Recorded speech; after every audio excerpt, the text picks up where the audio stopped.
নমস্কার বন্ধুরা, কৃষ্ণমণি চ্যানেলে আপনাদেরকে অনেক অনেক স্বাগত। খুব সুন্দর সুস্বাদু একটি রেসিপি নিয়ে চলে এসেছি বন্ধুরা। অনেক সহজ পদ্ধতিতেই আপনাদেরকে করে দেখাবো। চলুন বন্ধুরা, আর দেরি করব না, রেসিপিটা করা যাক। আর ভালো লাগলে রান্নাটা আপনারা কমেন্ট করে জানাবেন। বন্ধুরা কেমন আছেন? নিশ্চয়ই আপনারা খুব ভালো আছেন। চলুন, প্রথমে আলুটা আগের থেকে সিদ্ধ করে নিয়েছিলাম।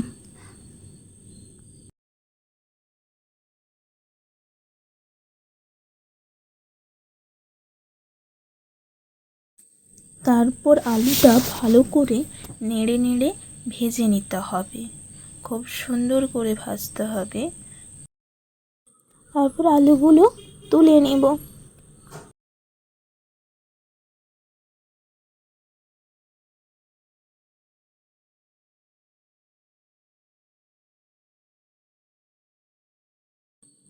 তারপর কড়াইতে সামান্য তেল দিয়ে তেলটা কিছুক্ষণ ধরে গরম করে নিতে হবে, কেননা এই তেলটাতে এবার মাংস দেওয়া হবে। কাঁচা মাংসটা দিয়ে দেওয়ার পর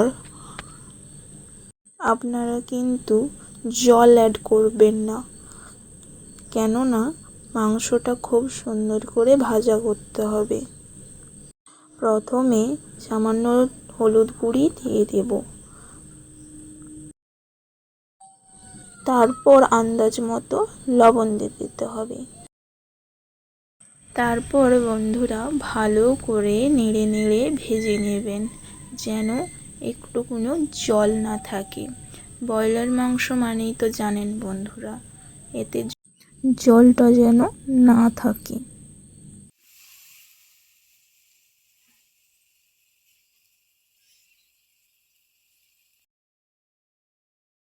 হালকা মাংস ভাজা হয়ে গেছে আমার। আপনারা কিন্তু এইরকমভাবেই ভেজে নেবেন, ভালো করে আস্তে আস্তে হালকা আঁচে ভেজে নেবেন, তাহলে কিন্তু খুব সুন্দর মাংসটা ভাজা হবে।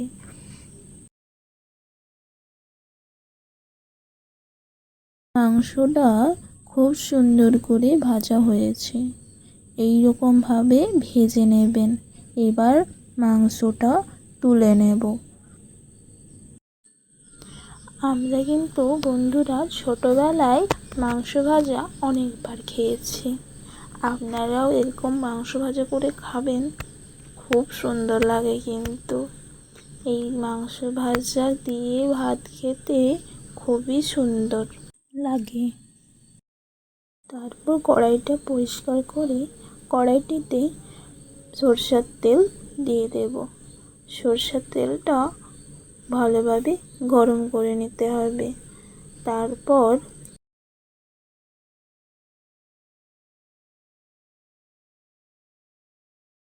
তেলটা খুব সুন্দরভাবে গরম হয়ে গিয়েছে।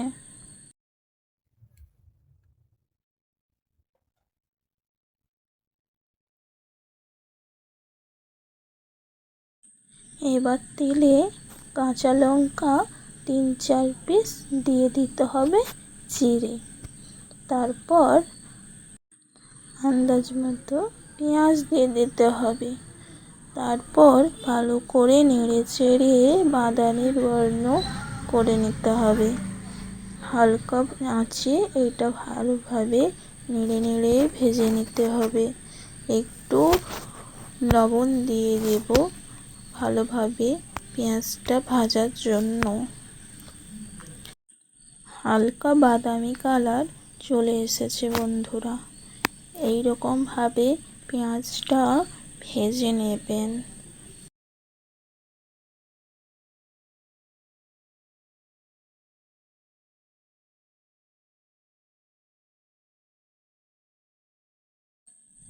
পেঁয়াজটা আমার ভাজা হয়ে গিয়েছে। এবার কড়াইতে রসুন দিয়ে দিব প্রথমেই। রসুনটা খুব ভালোভাবে ভেজে নিতে হবে, যেন কড়াইতে না লেগে যায়। তারপর কড়াইতে দিয়ে দেব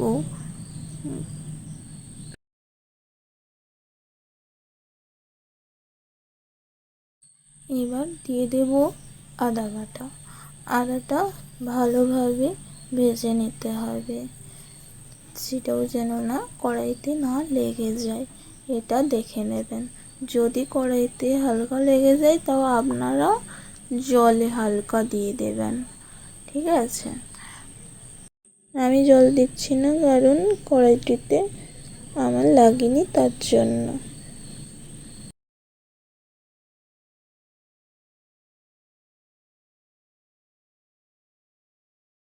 আদাটাও ভালোভাবে ভাজা হয়ে গেছে।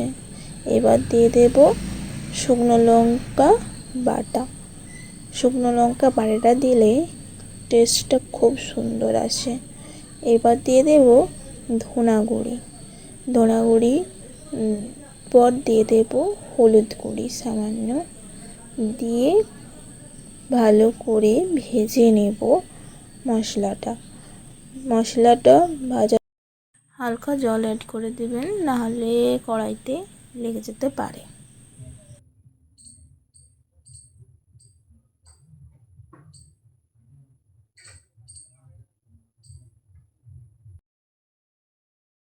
হালকা ভাজা হয়ে গিয়েছে, দেখতেই তো পাচ্ছেন, কালারটাও আমার খুব সুন্দর চলে এসেছে। ভালোভাবে আরও নেড়ে চেড়ে ভেজে নিতে হবে। এবার বন্ধুরা, আপনারা দেখতে পাচ্ছেন মশলা থেকে আমার খুব সুন্দরভাবে তেল ছেড়ে দিয়েছে। এবার মাংস দেওয়ার পালা, কিন্তু আরেকটু মশলাটা কষবো, তাহলে টেস্টটা খুব সুন্দর আসবে। মশলাটা যত বেশি কষবেন তত সুন্দর মাংস রান্নাটা হবে। এই মশলার উপরই ডিপেন্ড করছে মাংস রান্না। আর কিছুক্ষণ ভাজবো বন্ধুরা, তারপরেই দেব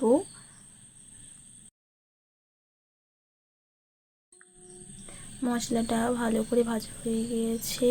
এবার মাংস ভাজা আর আলু ভাজাটা দিয়ে দেব মশলাটাতে, দিয়ে ভালো করে কষা করব। কষা করতে করতে যদি জল লাগে তো জল অ্যাড করবেন, তো আমি জল অ্যাড করব না, কেননা মাংস থেকে জল ছাড়বে, তার জন্য জল অ্যাড করব না।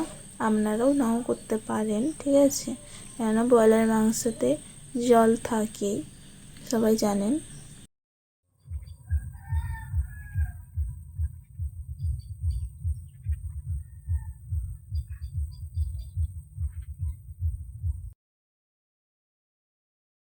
মাংস কষা রেডি।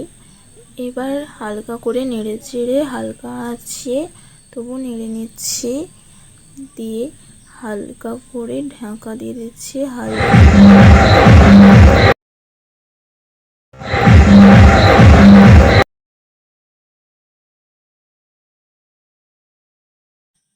ঢাকা খুলে নেব। এবার মাংস কষা রেডি, সুস্বাদু খুব সুন্দর টেস্টি মাংস রান্না রেডি। আপনারা এইরকমভাবে রান্না করে খেয়ে দেখবেন, খুবই টেস্টি হয়েছে। বাই বন্ধুরা, আবার একটা নতুন রেসিপি নিয়ে আবার আসবো।